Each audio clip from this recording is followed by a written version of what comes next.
বাংলায় সংস্কৃতির ভাবনা অনুষ্ঠানে দর্শক শ্রোতাদের শুভেচ্ছা ও অভিনন্দন। সংস্কৃতির ভাবনা অনুষ্ঠানে বাঁশি অন্যতম একটি উপাদান। বাঁশি আমাদের এই উপমহাদেশে প্রাচীনতম এবং জনপ্রিয় বায়ুচালিত বাদ্যযন্ত্র। বাঁশি এবং সংস্কৃতি অঙ্গাঙ্গিভাবে জড়িত। আজকে আমাদের অতিথি এই উপমহাদেশের অন্যতম বংশীবাদক, বাংলাদেশ মিউজিশিয়ান ফাউন্ডেশনের সভাপতি এবং 21 পদকপ্রাপ্ত গাজী আব্দুল হাকিম সাহেব। কেমন আছেন আপনি? আমি ভালো আছি আল্লাহ পাকের রহমতে। আপনি কেমন আছেন? আলহামদুলিল্লাহ, আমিও ভালো। বাঁশি আমাদের সংস্কৃতিতে অনেকাংশেই বিস্তার লাভ করে এবং অনেক প্রভাব ও গুরুত্ব বহন করে। এই বাঁশি বাজাটা আপনার কখন, কোথা থেকে শুরু হলো? আমি যদি শুরু করি, আমার জন্মটাই মনে হয় বাঁশি বাজানোর জন্য হয়েছে। আমি একেবারে ছোট, যখন আমার এই 4টে দাঁত পড়িনি, তখন থেকে আমি বাঁশিটি শুরু করেছি। বাঁশি এবং গাজী আব্দুল হাকিম একে অপরের পরিপূরক। আর একটা জিনিস আমি বলি, বাঁশিতে বাংলা সঙ্গীত বলেন, এই উপমহাদেশের সঙ্গীত বলেন, সব কিছুর সাথে এতভাবে ওতপ্রোতভাবে জড়িত যে বাঁশি না বাজলে তো কোনো কিছুই বাজবে না। এবং বাঁশি, আপনি গান বলেন, যদি মিউজিক না বাজে তাহলে তো ওটা গান হবে না। আপনি যদি নাটক বলেন, ওর সাথে যদি মিউজিক না বাজে ওটা নাটক হবে না। ওটা মানে যে এমনি এমনি। যদি আপনি যে কবিতা আবৃত্তি করতে যান, সেখানে শুধু ব্যাকগ্রাউন্ড মিউজিক যদি না বাজে ওটা কখনো ভালো হবে না। সুতরাং যন্ত্র খুব বেশি প্রয়োজন বাংলাদেশে। এবং বাঁশি তো প্রাচীনতম, একেবারে প্রাচীনতম, সারা পৃথিবীর শ্রেষ্ঠতম এবং প্রাচীনতম একটা যন্ত্র, সেটা আছে বাঁশি। তার মানে শুনলাম যে আপনার জন্ম থেকেই বাঁশির সাথে আপনি বাঁশির সাথে যুক্ত। আর প্রথম এই যে বাঁশি বাজে বিভিন্ন অনুষ্ঠান, প্রথম আপনি স্বীকৃতি কিভাবে পান? এটা বলা খুব কঠিন। তখন তো আমার দেশ স্বাধীন হয়নি। তখন পাকিস্তান কথাটা বলতে আমার অত বেশি ভালো লাগে না। তারপর তখন পূর্ব পাকিস্তান ছিল। তখন বিভিন্ন জায়গায় যখন যাত্রা গান হতো, নাটক হতো, কীর্তন গান হতো, পালা গান হতো, তখন মানে যে ওইখানে আমি চলে যেতাম। মানে বাঁশিটা আমাকে এমনভাবে টানতো। আমি যেখানে জন্মগ্রহণ করেছি হিন্দু প্রধান এলাকা, ডুমুরিয়া, খুলনার। তো ওই এলাকাতে সবসময় গান বাজনা লেগেই থাকতো। তো ওই মেলাতে গিয়ে প্রথমে আমি খুঁজতাম বাঁশিটা। আমি তখন একেবারে বাচ্চা মানুষ, কিন্তু এই বাঁশি আমাকে জীবনে একেবারে আমি বললাম না, বাঁশি আর আমি এটা আলাদা করা যাবে না, অঙ্গাঙ্গিভাবে জড়িত। তো ভিএডি বাংলার দর্শকদের জন্য এই সংস্কৃতির ভাবনা অনুষ্ঠানে একটু বাঁশি যদি শোনাতেন আপনি। আমি একটু শোনাই। হ্যাঁ, প্রথমে আমি একটু রাগ দেশ, যেহেতু আমার নামের আগে অনেক কিছুই সম্বোধন করা হলো, আমি একজন মুক্তিযোদ্ধা, তা আমার দেশকে আমি অনেক বেশি ভালোবাসি। আমি সারা পৃথিবী ঘুরেছি, কিন্তু আমার দেশের মতন এত সুন্দর আমি আর কোথাও পাইনি। তা আমি দেশ রাগের একটুখানি আলাপ করি।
দারুণ, অসাধারণ।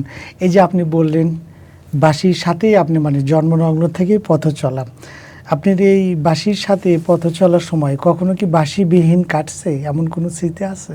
না, বাঁশিবিহীন কাটিনি। কাটেনি। ইভেন 71 সালে যখন মুক্তিযুদ্ধের সময় আমি যখন রণাঙ্গনে, তখনও কিন্তু আমার কাছে একটা ছোট বাঁশি আমার পিছনে থাকতো, বাংকারের ভিতরে বসে, যাতে শব্দটা বাইরে না যায়।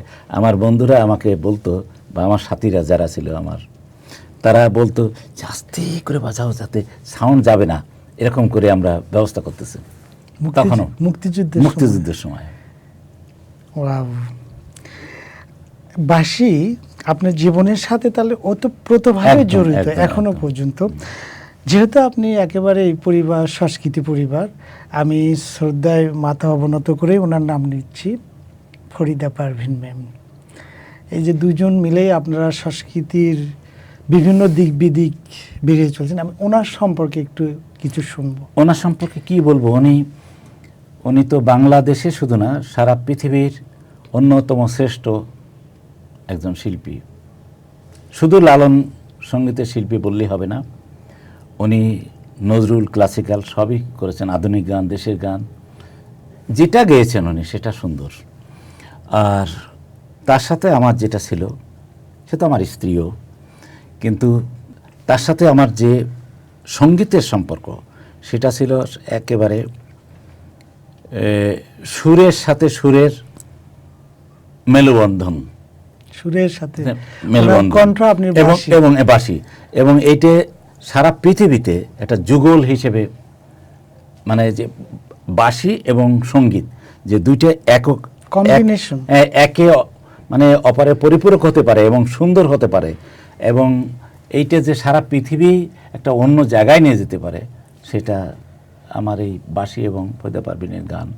লালনের গান একসময় ফকিরের আঁকড়াতে ছিল, সেইখান থেকে বড় লোকদের ড্রয়িংয়ের রুমে নিয়ে আসলেন, নগর সমাজে নিয়ে আসলেন, সারা পৃথিবীর দরবারে নিয়ে গেলেন। সংস্কৃতির প্রভাব কিন্তু সংস্কৃতির প্রভাবটা কিভাবে আসলো, মানে একটা রাখালের বাঁশি, একটা কুষ্টিয়ার আঁকড়ার ভিতরে একটা লালনের গান, একটা রবীন্দ্রসঙ্গীতকে বা একটা নজরুল সঙ্গীতকে বা একটা ক্লাসিক্যাল গানকে, একটা আধুনিক গানকে একটা মাত্রা সারা পৃথিবীর বহু বড় বড় শিল্পীরা দিয়ে গেছেন। কিন্তু একটা লালনের গানকে একটা আঁকড়ার ভিতর থেকে বের করে নাগরিক সমাজে নিয়ে আসা, সেটা বড় লোকদের ড্রয়িং রুমে নিয়ে যাওয়া, সেটা বিশ্ব দরবারে নিয়ে যাওয়া, এবং তার সাথে আমার বাঁশি যুগল হয়ে যাওয়া। বাংলা কথা অনেকে বোঝে না, কিন্তু আমার বাঁশিটা তার গানের সঙ্গে যখন পড়তো, তখন আর ভাষার প্রয়োজন হতো না। এই যে মানে ওনার যে মানে এটা অবদানই বলবো, সংস্কৃতিটাকে নাগরিক জীবনে, আমি বলি ভাইয়া, 100 বর্ষ আর একজন ফরিদা পারভিন জন্ম নেবে না, যুগে যুগে 100 বর্ষে একবার আসে। সেটাই, উনি সংস্কৃতিকে কিভাবে নাগরিক জীবনে প্রভাবিত করে ড্রয়িং রুমে নিয়ে আসে, সেটা একেবারে মানে জলজান্ত উদাহরণ। তো ভিওটি বাংলার দর্শক শ্রোতাদের জন্য এই সংস্কৃতির ভাবনা অনুষ্ঠানে ওনার কোনো একটা গান যদি বাঁশিতে শোনাইতেন, আমি ফরিদা পারভিন ম্যামের কোনো গান। আমি এই পদ্মাই মেঘনা প্রথমে একটা দেশের গান দিয়ে শোনাই, তারপরে আমি ওনার গান দিয়েই শেষ করব, সময় গেলে সাধন হবে না। আচ্ছা।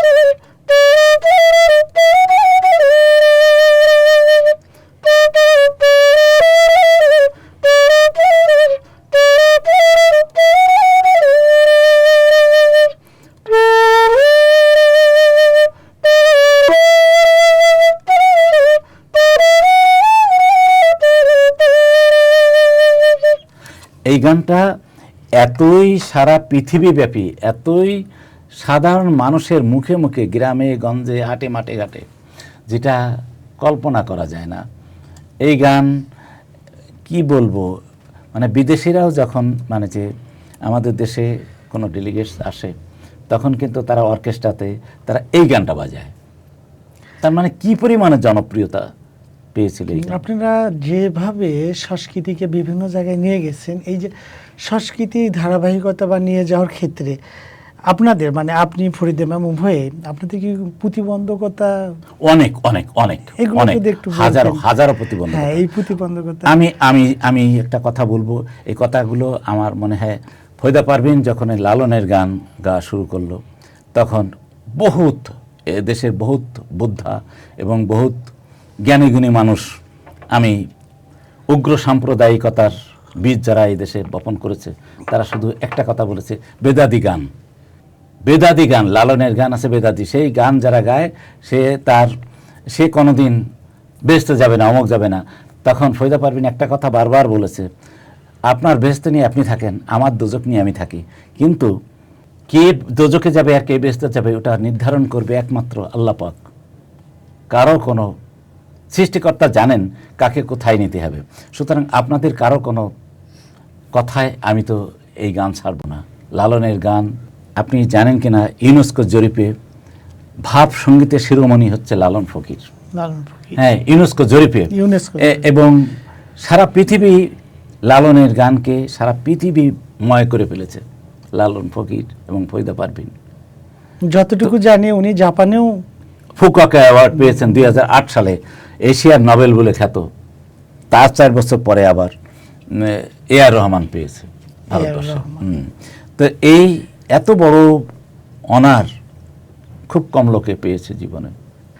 আপনাদের এই পথ চলায় আপনাদের মানে আপনাদের স্মৃতি থেকে, যেমন ওনার কণ্ঠ, আপনার বাঁশি, এই যে সম্মিলন, এখান থেকে যদি দর্শকের উদ্দেশ্যে আরেকটু বাঁশিতে শোনান, মানে আপনাদের স্মৃতি থেকে। আমি একটু মানে যে যুগলবন্দিটা কেমন ছিল সেটা আমি একটুখানি ছোট্টখানি একটু বললে বুঝবেন। সারা পৃথিবীর মানুষ তো শুধু লালনের গান কথাটা বুঝবে না, তার সাথে বাঁশিটা পড়লে তখন আমি সময় গেলে সাধন হবে না। ফরিদা পারভিন গাচ্ছে মনে করেন, আমি তার সাথে কিভাবে বাজাচ্ছি শুনুন।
এটা অনেকক্ষণ ধরে আমরা, এটা কোনো সাধনা করে শুধু হয় না, এটা শিল্পীরা আসলে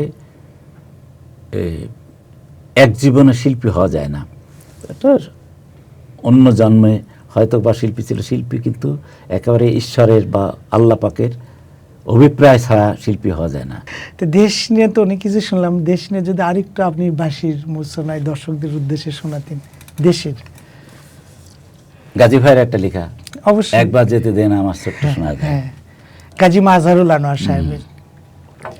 আমাকে মিতা মিতা বলে ডাকতো। আচ্ছা। এবং একসাথে আমরা ফিল্মের কাজ করতাম যখন, তখন সাংঘাতিক রকমের সম্পর্ক ছিল, অনেক ভালোবাসতেন আমাকে।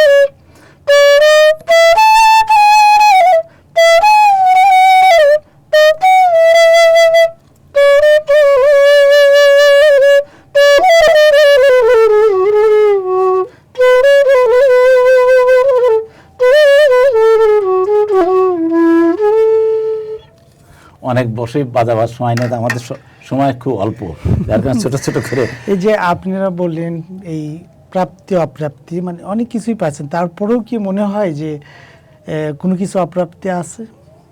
অপ্রাপ্তি ওই রকম আমার মনে, আমি তো কখনো জহুরুল ইসলাম বা অন্য বড়লোক, অনেক বড়লোক হতে চাইনি। আমি শুধু বাঁশি বাজাতে চেয়েছি, আমি সুরের মধ্যে থাকতে চেয়েছি।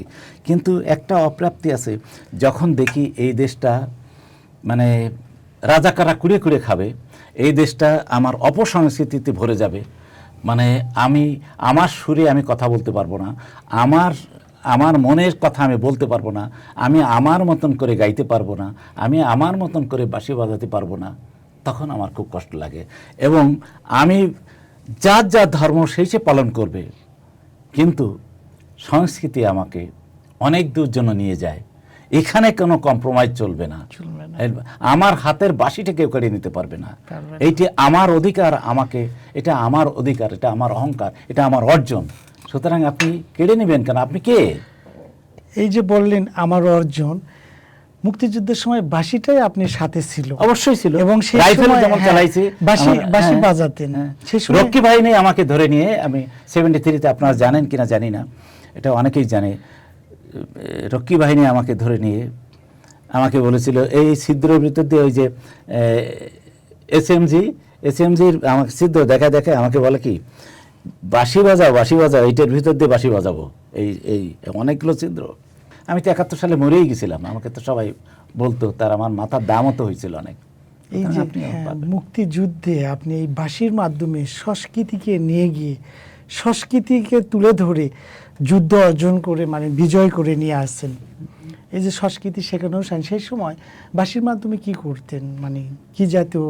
না, আমি একটা কথা বলতাম যে আমি যা কিছু করি না কেন, আমার দেশটা আগে হবে, আমার দেশটা চাই আগে, আমি দেশ স্বাধীন করতে চাই, আমি আমার মনের সুখে বাঁশি বাজাতে চাই, গান গাইতে চাই, এবং আমার দেশে একটা মানুষও না খেয়ে থাকবে না, একটা মানুষও বিনা চিকিৎসায় মরবে না, একটা মানুষও ছেলেপেলেরা যে যার যার মতন খেলাধুলা করবে, যার যার মতন ই করবে। এইটাই তো আমি চেয়েছিলাম, এইটাই তো আমি এখনো চাই, এখনো বলবো। এখনো তো বর্তমান সরকার সে প্রত্যেক কাজ আমি তো যে তার কিছু কিছু কথা, আমি মাননীয় প্রধানমন্ত্রীর কিছু কিছু কথা আমি উদ্ধৃতি দিই। যেমন তিনি কয়েকদিন আগে একটা জনসভায় বলেছেন যে তোমরা খেলাধুলা করো, যে খেলাধুলো করবে তাকে খেলাধুলো, যে গান গাইতে চাবে তাকে গান গাইতে দাও, যে মিউজিশিয়ান হতে চাবে তাকে মিউজিশিয়ান হতে দাও। আমাকে আপ্লুত করেছে, আমাকে অহংকারী করে ফেলেছে। সেখানেও সংস্কৃতিটা, অবশ্যই সংস্কৃতি। তা যদি না হতো, একদম সংস্কৃতি বান যদি না হয়, একেবারে আনাচে কানাচে এবং অলিতে গলিতে যে কোনো যে প্রান্তেই যাবেন, আপনি আমার কথা বলবেন, ফরিদা পারভীনের কথা বলবেন, আমাদের ভালোবাসে কিন্তু মানুষ। ভালোবাসাটা একদিনে অর্জন হয়নি। আমি আজকে 72-73 বছরের ঊর্ধ্বের একটা মানুষ, আমি এখনও কেন সুন্দর করে বাঁশি বাজাতে পারি, সুন্দর করে কথা বলতে পারি, আপনাদের কাছে আসতে পারি, এটা তো আল্লাহর রহমত। আল্লাহ পাকের রহমত না হলে তো হবে না। এবং সবসময় মনের মধ্যে একটা জিনিস, আমি যেমন সবসময় কাপড়ের মতন, মানে যে সাদা কাপড় পরেই আমাকে চলে যেতে হবে, আমি নিজের জীবনটাওকে ওই রকম করে গড়ে তুলেছি যে আস্তে আস্তে আমার জীবনটা যেন, মানে যে আমার দ্বারা যেন কোনো মানুষের অপকার হয় না, কল্যাণকর যেন কিছু হয়। এবং আমি চাই যে আমার জীবদ্দশায় যেন আমি দেখে যেতে চাই কোনো মা যেন বিনা চিকিৎসায় না মারা যায়, কোনো শিল্পী যেন, কোনো মিউজিশিয়ান যেন বিনা চিকিৎসায়, বিনা অন্নে যেন না মারা যায়। এটি আমার বড় চাওয়া। এবং সব জায়গায় একটা মানুষ দীর্ঘদিন কাজ করলে তাদের একটা পেনশন আছে, কিন্তু বাংলাদেশ বেতারে, টেলিভিশনে কিছু কিছু মিউজিশিয়ান আছে যারা মিউজিক কাজ করে, তারা মিউজিক ইন্ডাস্ট্রিটা তারা আজকে 15-20 বছর, 30 বছর, 40 বছর, 50 বছর ধরে কাজ করতেছে। আমি আজকে 60-65 বছর ধরে কাজ করতেছি। মানে যে আমি কেন পেনশন পাবো না? একটা পিয়ন চাপরাশিও তো পেনশন পাবে। তা এটা আমার কথা না, এটা আমি ব্যক্তি জীবনে পেলাম আর না পেলাম, কিন্তু যেন এদেশের মানুষ যেন পেয়ে যায়, এটা এদেশের শিল্পীরা, মিউজিশিয়ানরা যেন পেয়ে যায়, এটা আমার বলবার বিষয়। বিওডি বাংলা আয়োজিত সংস্কৃতির ভাবনা অনুষ্ঠানে আমরাও আশা করব যথাযথ কর্তৃপক্ষ যেন এ বিষয়ে সুদৃষ্টি রাখেন। আমি যতগুলো গান সুর করেছি, সব গানগুলোর ভিতরে মানে যে একটা মেসেজও আছে যে আমার মাটির কথা বলি, দেশের জন্ম কথা আমার বলি। ধন্য হলো মাগো দেশের কথা বলি। হ্যাঁ, সুপ্রিয় দর্শক শ্রোতা, আমরা অনুষ্ঠানের একেবারেই শেষ পর্যায়ে ভিওডি বাংলা আয়োজিত সংস্কৃতির ভাবনা অনুষ্ঠানে সর্বশেষ দর্শকের উদ্দেশ্যে আপনি যদি কিছু বলেন। আপনাকে তো অবশ্যই ধন্যবাদ জানাতে চাই। আপনি অসম্ভব একজন গুণী মানুষ, যেমন ভালো লেখেন, যেমন ভালো উপস্থাপনা করেন। আপনার অনেকগুলো পরিচয়, আমি সবগুলো বলি না। সুপ্রিয় দর্শক শ্রোতা, বাঁশি কিভাবে সংস্কৃতিকে বহন করে নিয়ে গেছেন, এমনকি আমাদের মুক্তিযুদ্ধ, সেখানেও বাঁশিকে উনি কিভাবে তুলে নিয়ে আসছেন সংস্কৃতির মাধ্যমে, তা আমরা শুনলাম। তার মানে আমরা দেশকে ভালোবাসি, সংস্কৃতিকে ভালোবাসি, সংস্কৃতিকে সংস্কৃতিকে বহির্বিশ্বে তুলে ধরি। আমরা নিজে গৌরবান্বিত হই, আমাদের সংস্কৃতিও বাইরে সুরভিত হয়ে বিকশিত হোক। কথা আর বাড়াবো না, ভিওডি বাংলা আয়োজিত সংস্কৃতির ভাবনা অনুষ্ঠানে আজকের পর্বে এখানেই সমাপ্তি।